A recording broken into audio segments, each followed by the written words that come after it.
The screen opens with chaos, a floodplain boiling under sudden rain lightning, clawing the horizon, and a band of Australopithecus scrambling through the waist-high grass.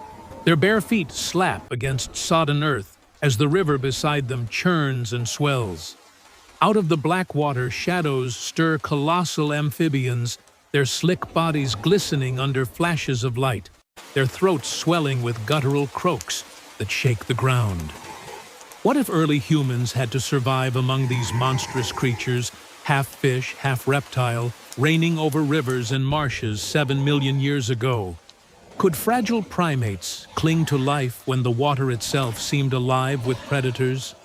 The tribe presses forward, their bodies caked in mud, carrying woven bundles of leaves stuffed with tubers and berries. One male clutches sharpened stones, his knuckles white with strain, while another female lifts a wide leaf dripping with rain, holding it like a cup for the youngest to drink. Survival is not a choice. It is ritual, etched in every movement. But as they approach the swollen river crossing, the earth trembles again. A massive amphibian, its head broad as a boulder, its eyes gleaming yellow like torches in the storm, emerges with a surge of foam. The tribe freezes, their small frames dwarfed by the behemoth. For them, the river is not simply water. It is an altar of death. A tension crackles. The leader signals with a guttural call, spreading the group into a protective arc around the young. Stones are hefted clubs readied. Their survival method is clear. Never scatter, always encircle. Yet the beast lunges forward, its jaws snapping with the sound of splintering wood, scattering spray across the trembling humans. One male dashes to the side, hurling a stone with desperate force. The rock cracks against the beast's glistening skull, but instead of retreating, it enrages the monster. Its croak bellows louder, echoing across the valley. The domino of events begins. The predator's cries stir others. From the reeds along the shore, more monstrous forms stir slick shadows sliding into the torrent. The tribe realizes the trap. They are not facing one beast, but many. Panic claws at their instincts, yet the leader steadies them, thrusting his hand downwards, urging silence, urging stillness. In that pause, drenched by sheets of rain, the group braces for a strategy rooted in ancient memory fire. Two males yank dry moss from their leaf bundles, shielded beneath broad palms to protect it from the rain. Another crouches low, scraping stone against stone until sparks hiss in the storm's fury. Lightning provides the rhythm. Their sparks, the reply. When finally a flame licks into being cradled in a hollow bark, it becomes more than light. It is defiance. The tribe raises the burning branch high, thrusting it toward the swollen-eyed amphibians. Fire hisses against wet air, but its glow pierces primal fear.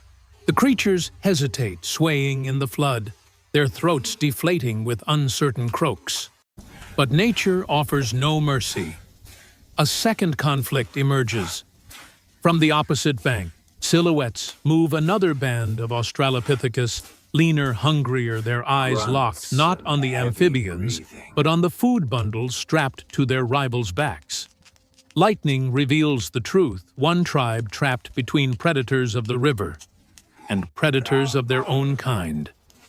The tension splits the night stone against stone fire, against flood hunger, against survival. And in that crucible, the story of humanity unfolds not as a gentle tale, but as a brutal hymn of existence, sung through mud fire and the shadows of monsters. The storm eases by dawn, but the struggle does not. The tribe huddles on a narrow rise above the floodplain, smoke curling faintly from the damp embers they manage to save. The monstrous amphibians have sunk back into the reeds, their slick bodies camouflaged against the brown water, leaving behind only the memory of croaks that rattled bones. Yet now another threat remains across the river. The rival band watches, crouched in silence, their lean torsos painted with mud to blend into the morning mist. Both groups know the truth. Resources are scarce, and every root, every berry, every strip of dried meat is the line between survival and extinction. The leader of the first tribe rises, his chest heaving with the cold air, his hand gripping a stone axe that glistens with water. Around him, the tribe shifts into formation, instinct guiding them. The women bind leaves into makeshift carriers, strapping food close to their shoulders. Children are pulled behind the elders protected in the circle. Across the river, the rival tribe begins to descend, stepping into the shallows with measured steps. The water surges around their ankles, and the unseen lurkers beneath stir again. Yellow eyes flicker beneath the surface, waiting. Suddenly, the first rival slips, his leg pulled sharply downward, his scream swallowed by water. A monstrous amphibian clamps onto him, dragging his body into the depths. Chaos erupts. The rival tribe scatters, some fleeing back to the bank, others thrashing in the water as more slick shadows rise. For the watching tribe, the moment is revelation. The river punishes those who break its code. Their leader signals swiftly. They move downstream where fallen branches and mud have formed a natural bridge. Crawling, balancing with trembling limbs, they cross without disturbing the water. Their strategy is not strength, but cunning patience. Yet peace is short-lived.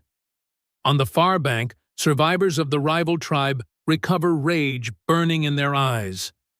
Hunger twists into fury. They pursue, stalking through tall grasses, using the storm's quiet aftermath as cover. The first tribe senses them, but cannot afford a battle. They are exhausted, their food supplies dwindling, their muscles quivering from the night's terror. Still, the rival tribe pushes closer, emboldened by desperation. As the sun climbs higher, the land itself turns against them. The floodplain begins to steam, pockets of heat rising from swampy ground where volcanic veins lurk beneath. The air thickens with sulfur, choking throats and burning eyes. The tribe staggers, gasping, while the rival band approaches with reckless speed. Both groups suddenly realize the same truth: they are entering a zone ruled not by predator or prey, but by the Earth's own poison. One elder collapses, clutching his chest, foamy breath rattling in his throat. Others rip broad leaves from nearby plants, pressing them to their faces as crude filters. The leader gathers them beneath a rocky ledge where wind cuts the fumes. But shadows loom again, rival hunters circling like wolves, stones in hand, eyes fixed on the food strapped across weary backs. The stage is set, a confrontation where survival is no longer about beasts or storms, but about human against human, tribe against tribe, both pressed to the edge by monstrous amphibians, poisoned lands, and the unyielding law of hunger. The rival tribe advances, crouched low, their stones poised to strike. The first tribe tightens their circle fire, rekindled from a bundle of dry bark that one youth had guarded against the storm. Flames flicker weakly, but in the hands of the weary, it becomes a weapon of last resort.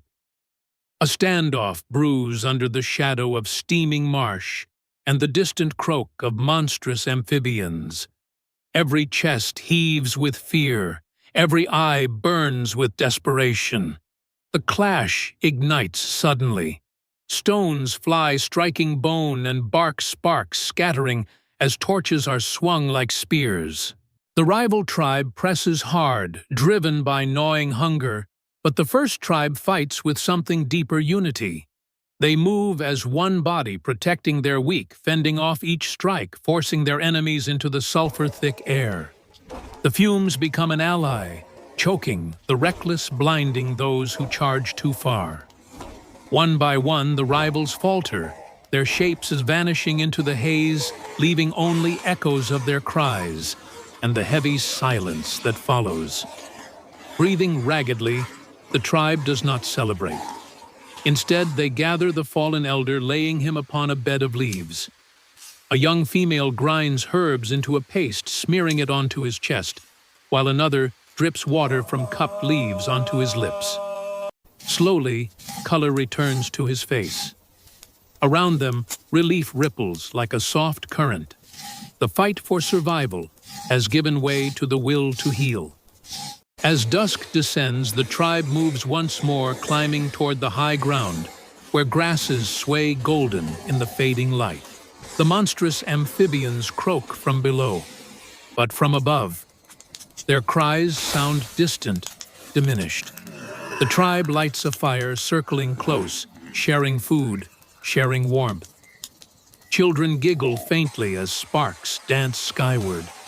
And in that moment, after storm beast, poison, and war, the tribe finds what survival truly means. Not victory, but togetherness. The night settles over them like a cloak, and humanity endures another day in a world where even monsters cannot break their bond.